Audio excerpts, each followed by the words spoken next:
was talking to one of my students the other day, and she said that she was a little bit confused between what head voice was and what falsetto was, and for good reason.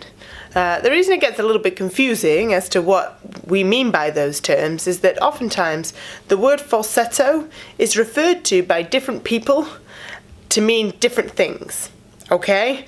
And so one person could be referring to a very different vocal production and call it falsetto, and another person can refer to that as head voice. So I will kind of explain to you how we view it and how we term it, so that you'll kind of understand. Because basically it's a bit of the norm out there that if you're a guy, as soon as you get into that higher part of your voice, it's referred to as falsetto regardless of what you're doing. And the reality is the majority of guys are in falsetto when they go up there, but some of them are not. Some of them are singing in head voice. And the opposite is kind of true for women. When they're singing their higher notes, the majority of the time that is referred to as their head voice. And a lot of the time they are in head voice, but some of the time they're in falsetto. So let me explain what the difference is.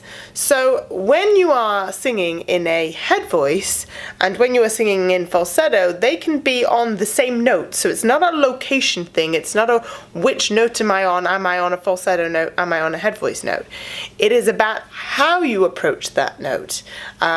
We talked a little bit in my last video about chord closure and air pressure coming through it. So when you are singing in a pure head voice, basically what's happened is that the vocal folds have lengthened and thinned into the appropriate place, and you're still getting plenty of chord closure and you're resisting the air just as well as you were in your chest voice at the bottom of your voice.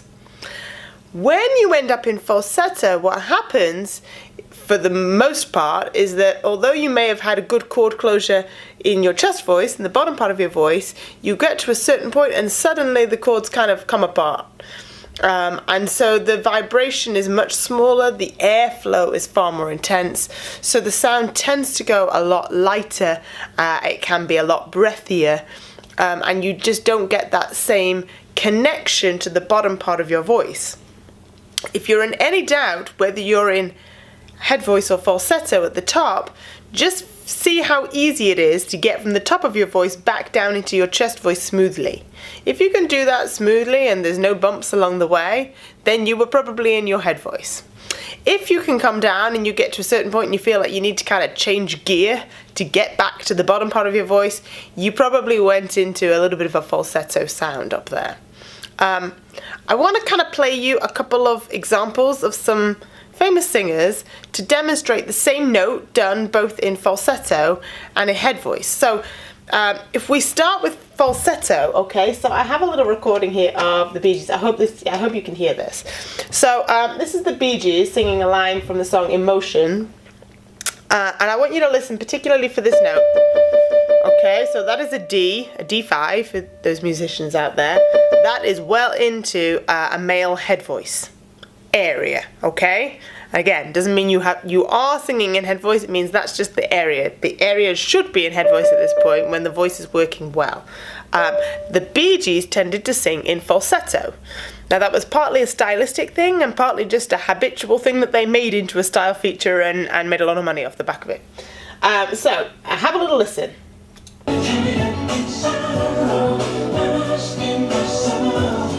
Caught up in sorrow, lost in my soul. Now listen to the same note sung by Michael Jackson, okay? Exact same in The Way You Make Me Feel. Have a listen to this. I'll pick you up in my car and we'll paint the town. Paint the town. Very different sound quality. Michael Jackson is in his head voice. The Bee Gees were singing in falsetto. So you can hear that there's quite a different sound produced by those two different functions in the voice.